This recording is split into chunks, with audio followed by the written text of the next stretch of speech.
here's your pass to the Globe Theater.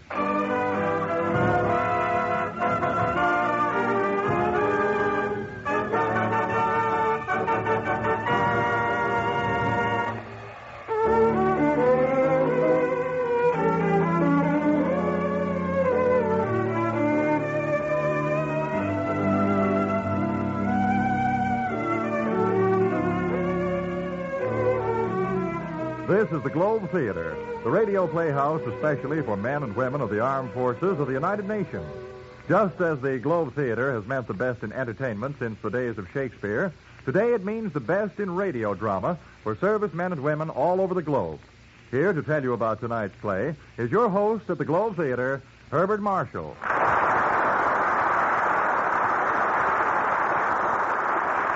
Thank you, and hello, everyone. Your favorite seat is ready and waiting for you here at the Globe Theater. No extra charge for loges. And tonight's bill is one that I trust will be well worth the hearing. There is one type of character that every actor longs to play, whether he be Sir Aubrey Smith or Roddy McDowell. That is the role of the quick-witted, romantic adventurer who moves through Monte Cristo-esque experiences, confronted with innumerable dangers, but usually confounding his adversaries by sharp thinking and subtle humor. Always, of course, there is a lovely girl who makes the confounding all the more worthwhile. As I say, such is the part that every actor longs to play. Now, there are decided advantages about being your host here at the Globe Theater, for that means that I'm also the casting director. And when a fat, juicy part of the title I've just described turns up, whom do you suppose was chosen to portray it? Well, not Sir Aubrey Smith or Roddy McDowell. I need only add that the title of this play is The Man Called X. What happens is of an exciting nature, I think you'll agree. So, let's up the curtain and let the play begin.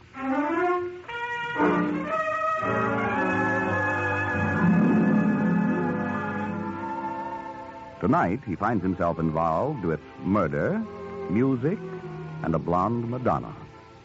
But at the moment, he and Nancy, his best girl, are sitting in a booth in a smart cocktail lounge in Midtown Manhattan. Ken, darling. Yes, dear. You'll get a kink in your neck staring at that blonde. Why don't you just go over and sit with her at the bar? Mm-hmm. I won't mind. Oh, Nancy, I look at other women only to remind myself that not one of them can compare with you, my sweet. Oh, that's better, Angel.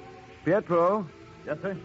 2 martinis with onions. Yes. I don't know why I ever fell in love with you, Ken. You know, I should have gone for a really attractive gent. Like that one over there.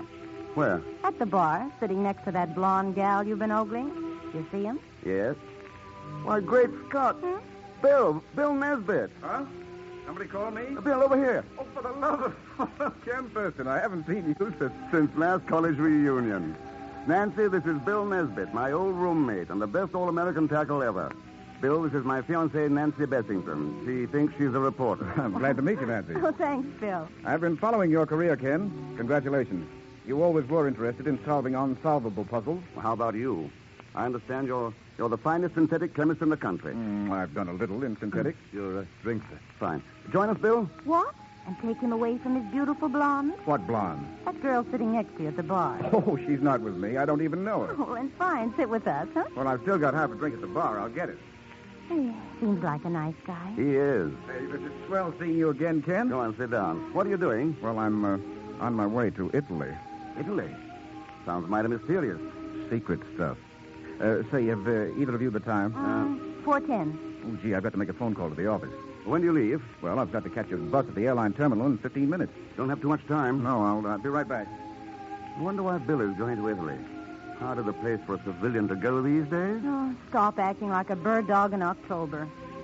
Darling, you know I promised you I'd settle down. And I'm going to see to it that you keep that promise, baby. Bartender. Yes, sir? Oh, looks like your blonde friend is shutting off. How much do I owe you? Quick, please tell me. That'll be 75 cents, please. Here you are. I think she dresses in horrible taste. Oh, Nancy, aren't you being a little hard on her? Lady, come back. Lady, you left change out of a $5 bill. No, I wonder why she was in such a rush. Probably just remembered her date with a boyfriend. Maybe so. Pardon me, darling, will you? Pietro, where's the phone booth? All right, there, sir. Oh, thank you. Hey, Bill. Are you all right? Hey, Bill. Good Lord. Ken, what's happened? It's Bill. He's dead. Oh, no. How? Pietro, Yes, sir? don't wash that glass he was drinking from. Oh, why not, Ken? I have a hunch the police chemist will find it was full of poison.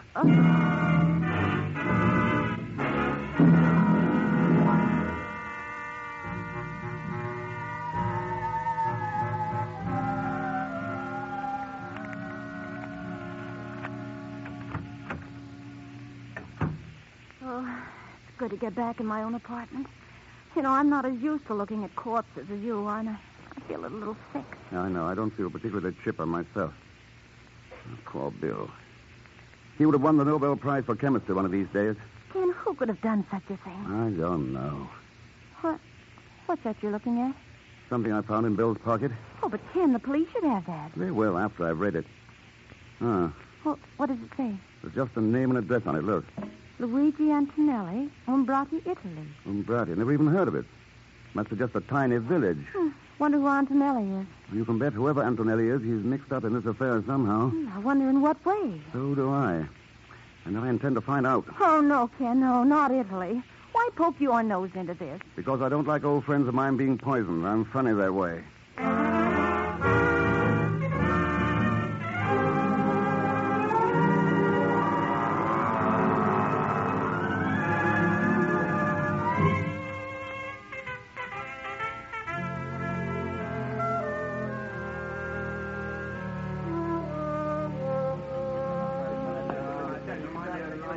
So this is the town of Umbrati. See, Senora Chesterton? Not much of it left, eh? The Nazis. They make ruin everything before the Americans succumb. Well, they didn't ruin your spaghetti. It's a masterpiece. Gracias, Senora Chesterton. Give me back my $5. Yeah, before we stop. Now, you've made a great mistake, gentlemen. A crossing will make you look like Mussolini's ghost. What's all the trouble over there? Those GIs look as though they're going to lose their tempers. The American soldiers. They know like the souvenirs, what they buy from Castro the peddler. See him over there. Castro the peddler, eh? That's good. You know him? That, my friend, is an understatement. I must meet Castro the peddler. This is the last time we ask polite. Come on, boys. 1, 2... Here, boys. What's the trouble?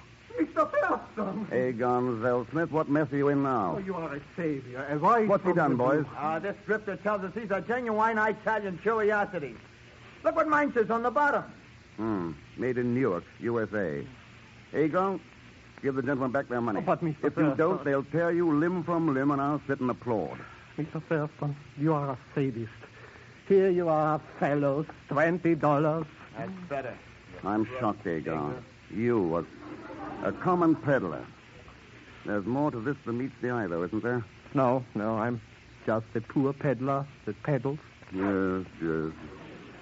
I can make you a better financial proposition.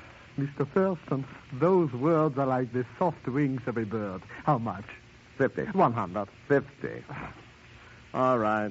What do I steal? Not yet. Do you know a man called Antonelli? Well, you are lucky. I am more than familiar with that name. Well, who is he? Luigi Antonelli was professor of music at the University of Florence. What the devil would Bill want with a professor? Did you say was? Yes. Alas, Signor Professore Antonelli died yesterday. Today is his funeral.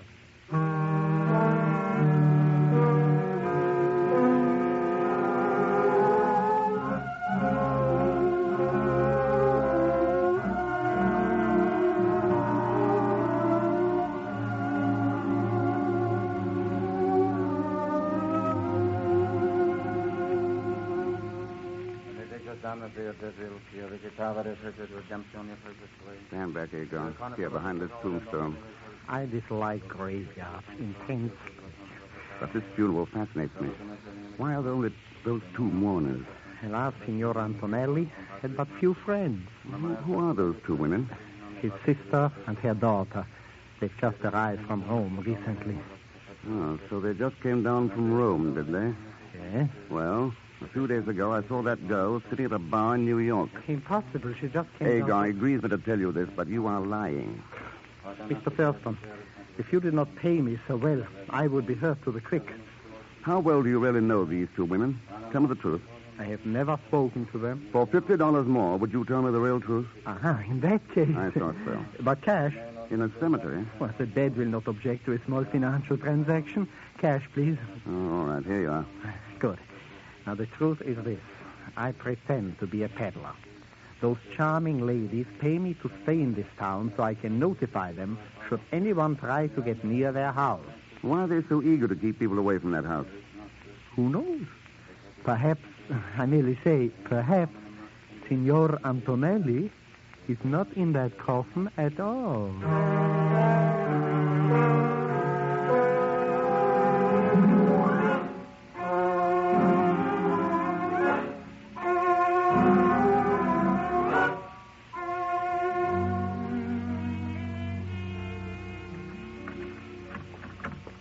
Quiet, Mr. X. The women will be back soon from the funeral. This mansion is quite a dump. The Palazzo Antonelli dates back to the Borgias. Where would Antonelli be? I do not know. I've never seen him. Where does that staircase lead? Oh, to the bedchamber. Let's try it. Mr. Thurston, the women will be back soon. Courage, Agar. The staircase was built too steep. Listen. Behind that door. Door's locked. Signor Antonelli, can you hear me? It gives me goosebumps to listen to that. Sounds out of his mind. But why is he being kept a prisoner? I will give you 50. If you were to offer me $1 million, I could not tell you. These women confide very little to me. Then you're slipping, Agar.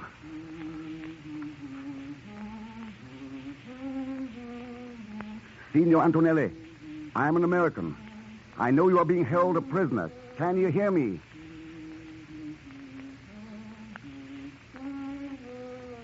This is like a lunatic asylum. Let us get out of here. Yes, the ladies will be back soon anyway. I don't want to meet them this way. Mr. Thurston, what does this Signor Antonelli mean to you? I haven't the faintest idea yet. Maybe I'll know more after a formal call I intend to pay this afternoon.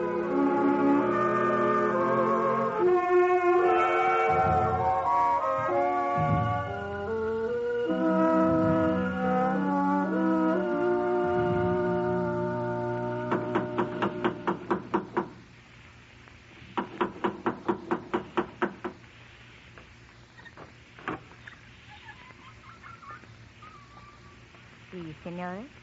I have come to offer my condolences at your loss. I'm Signor Thurston from America. I studied music under your uncle at the University of Florence. Won't you come in? Mama, this is Signor Thurston. He knew Uncle Luigi, and he has come to pay his respects. You come at an unhappy time, Signore. But since you are here, won't you sit down? Signora, I too feel your loss very keenly. Your brother taught me much about music and more about life. He was a great man. You are right. I'm glad to know that someone young and a foreigner still holds his memory dear. What was the cause of his death, Signora? While my daughter and I were at Rome, the Nazis occupied this village. They knew how my brother felt toward them. Don't cry, Mama. The past is over. I came here to Umbrati hoping to talk over old times with him. I was shocked to hear. You're very kind, Signor. Not at all. We are being ungracious, Tina. I will get some wine for Signor Thurston. Yes, Mama. The Nazi swine in their retreat from you wonderful Americani at least forgot to loot our wine cellars. I believe you will enjoy our wine. It is the finest in these parts. You will excuse me. Certainly. Strange. Why do you look at me like that?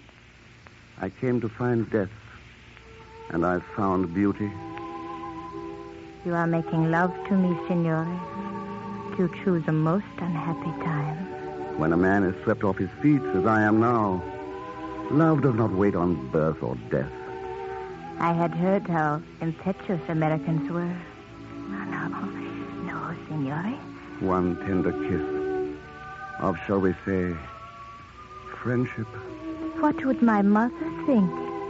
She's still in the wine cellar. Well, then, one.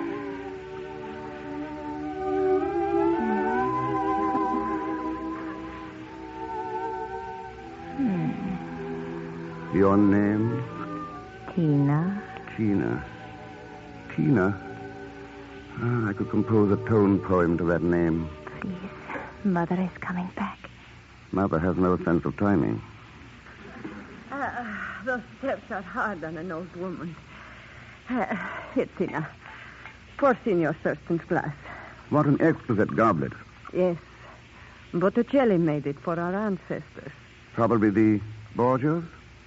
Signore does not know his history. The Borgias were poisoners. So they were. Here, signore. Taste it and tell me if you ever had a finer Barolo. Yes. Drink, Signore. What, neither of you joining me? No, Signore. Then I insist your daughter at least take part in an old American custom. It is called the loving cup. When a man meets a girl as exquisite as you are, Tina, he asks her to drink first from his glass. Tina is too young to drink. Oh, surely an exception can be made. My daughter accepts your flattery, Signore. However... It isn't flattery. To look at your daughter is to have some of the chill taken from the memory of her dead uncle. You have not touched your wine, Signore. I wouldn't think of it until your daughter first sipped from my glass. I have told you I cannot allow my daughter But to... I insist. It is difficult to know where flattery ends and rudeness begins with you. Come now, Tina, surely you can't object to drinking your own wine? Or can you? Of course not. No, certainly not. Well, then. Very well. Tina, no. You did not really think I was going to drink it, did you, signore? Considering that it would probably kill you, I doubted it very much. And now the comedy is over, signore. Oh, I see you know how to use a revolver also. Yes, and I must insist that you stand quite still, or I will shoot a hole between your very attractive eyes. Egon. Yes, signore. Aha, Egon, of course, hiding behind the screen. I'm coming, signore.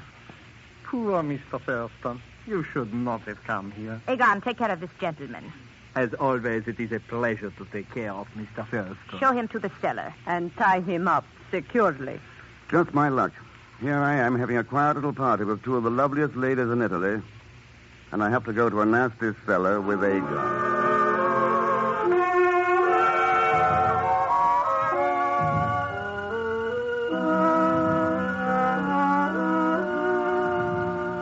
Egon, don't you think that gun is superfluous? With you, I take no chances. Where is your shame? Taking my money and then telling those women who I am. Mr. X, believe me, it is very difficult to have both a conscience and a bank book at the same time. Oh, dear, what wouldn't you do for money? Offhand, I can't really imagine. How much did they pay you to double-cross me? 1,000 lira. I thought so. 1,000 lira. Not worth the paper it's printed on. It is? Of course not. You're beginning to make me very nervous. Italy is an occupied country, but that money wasn't worth one good American nickel. If I thought you were telling me the truth... Have I ever lied to you? Yes. Yes, but always with such charm, Mr. X. Are they asleep by now? Oh, yes. I heard Tina say that they would take Antonelli across the German lines just before dawn. You have no sentiment, Egon. Think of that poor old man locked up. For $500, I could reap, bucket, and at the same time cut those ropes. 200. 5. Either my price or I sit here and starve. Which will it be? Naturally, I cannot let you die. It's a deal. No, it is no use unless I can get to Antonelli's room. By the merest chance, I have a key to the room for 50 more. No, 200 net. What can I do? My heart will not allow me to permit you to be eaten by those rats. Wait, I cut you free. Ah, you have a noble soul, Egon. Sometimes. It's amazing how money will make me as soft as putty. Huh? There you are, free now, and here is the key. Thank you. Now, come with me upstairs to Antonelli. I'm sorry, Mr. Thurston. I must refuse. I'm really quite tired. I've had enough and made enough for one day. And so, Mr. X, we come now to the parting of the ways. I go back to town, and you go to the... Yes, that's probably right, Egon.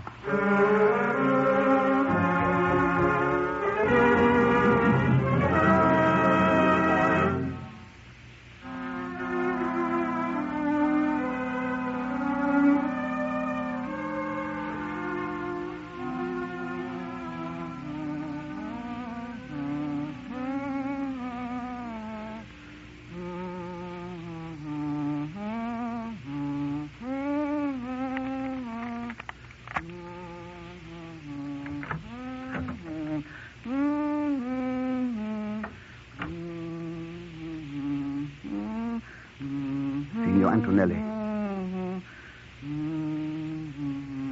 Signor Antonelli. Who are you? I don't know you. Go away. I don't know you. Please try to understand what I'm saying. It's very important. I've come to take you away. Away from those women. I don't know you. I don't. Yes, I know all that. How can I make you understand? I'll take you to a hospital. I'll take care of you. You'll be well again. Oh, stop humming and listen to me. I do not know you. I do not know you. I do not. My name is Ken Thurston. Go away. You want to hurt me like the women hurt me. No. I'm a friend of Bill Nesbitt. And a friend of yours. Now, I believe you. Great Scott. But I had to make sure. Thank heaven you've come. You mean you've been? It was the only way to keep those women from finding anything out. So you pretended to be out of your mind? Yes, I fooled them completely.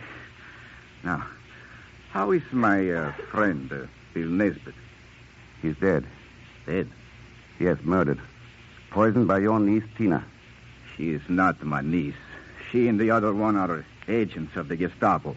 I thought so. But why did they kill Nesbitt? He wanted me to sell to his company my brother's formula. Your brother? Yes, before the war, my brother was one of the great chemists of Europe. Oh, so that was it. What happened to your brother? He was killed by the Nazis. You say he had a formula that Bill Nesbitt wanted? Yes, for a new type of synthetic. What synthetic? Well, I really don't know. I'm a musician. I know nothing of science. But my brother handed the formula to me to keep for the day when Italy would be free. Did the women get the formula from you? No. They tried to get it. Day after day. Day after day. But I fooled them. Good work, Signor Antonelli. Have you got it with you? Yes. Where is it? In this room. So you hid it. Where? Oh, no, good heavens, Signor Antonelli. This is no time to... That's it. That's the formula. I don't understand. What do you mean? When a musician plays the tune in the key of E, using B flat as the code for the letter A. I see. A musical code. Exactly. Played and varied 5 times. Only I know the variations. When it's decoded, the entire formula is spelled out. And you've kept it in your mind all this time? Yes, I assure you it has been nerve-wracking to hum that same tune over and over, but I had to do it so I wouldn't forget. Not quite so fast there, Mr. X. Good evening, ladies. Or shall I say good morning? This is no time for your cheap American wit, Senor Thurston. My daughter is a very good shot. I would advise you to stand quite still. What are you going to do with me? It's all right, Antonelli. We are taking you to Berlin. They will beat me in Berlin. Don't beat me again. Shut up, you fool. So you're taking him to Germany? Yes. We have doctors there who can make that idiotic mind of his spill out its secret. Keep still, you dithering lunatic. Let him alone, Mother. He is harmless. I cannot stand that humming over and over again. If he does not stop humming, I'll gag him. Don't hurt me. I'm just an old man who hates fascism. Take your hands off of me. Smart work, Antonelli. Hold up. No, you don't, you little witch. Let me go. Get the gun, Antonelli. I have it, Mr. X. Fine. Don't move, ladies. Shall I shoot them? Both of them? What is this? I don't understand. It's very simple. Signor Antonelli is not the fool you presumed him to be. He is not insane. No, Signor. It is you and your daughter and people like you who are the insane ones. But now I think I shall do with you what they do with all mad dogs. Mother, I am afraid. Do not let him kill us, Senor Thurston. It will be a pleasure to destroy you both. No, Signor Antonelli. Let's not use their tactics. There will be judges for them. Judges made up of your own people. Hold up your hands, lady. Oh. You've caught them, Mr. X. I'm afraid your heroics have come a little late, Egg, huh? Oh. Is there anything I can do? I'm afraid not. Go to sleep now. Did you find out why they wanted this old man? Naturally. Why? Signor Antonelli had a formula. Tell me, Mr. X, what was it, huh? If the first note stood for chlorine, and the next 3 notes stood for oxygen, carbon, and nitrogen... Yes. What would it all mean? Wouldn't you like to know?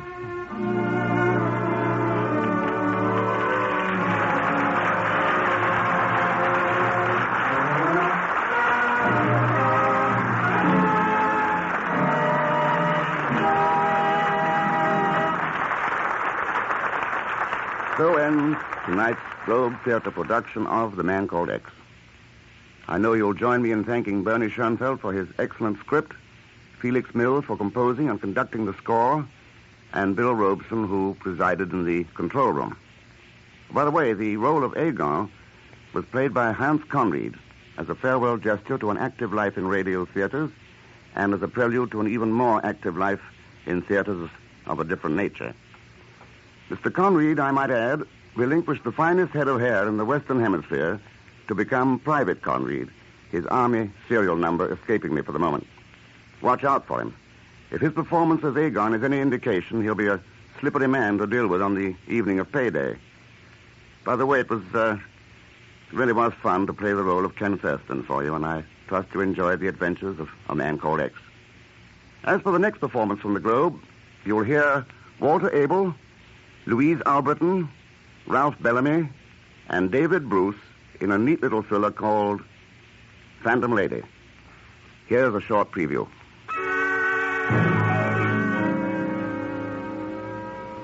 That hit him hard.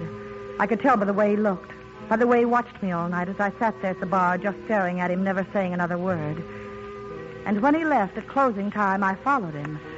He managed to walk rather slowly at first, almost defiantly, as if he didn't care. And then he went a little faster, and faster, and faster until he was almost running. And then suddenly he stopped and turned. What do you want? Why do you keep on following me? You have something to tell me. You're wasting your time. You know what's going to happen to him. You can prevent it. Get it off your conscience. Don't ask me. Go ask the guy that give it to me. Gave you what? Nothing. It was money, wasn't it? Somebody gave you a bribe. I ain't talking, I tell you, and I ain't staying around here either. I'm going to get so far away from here. Look out!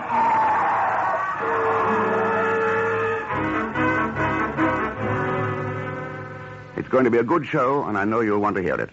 So, jot down on the inside of your helmet liner that you have an appointment at the Globe Theater with Phantom Lady, starring Walter Abel, Louise Alberton, Ralph Bellamy, and David Bruce. I'll be on hand to show you your seat and take care of the introductions. Till next performance, then, this is Herbert Marshall wishing you all the best, and I'll be seeing you.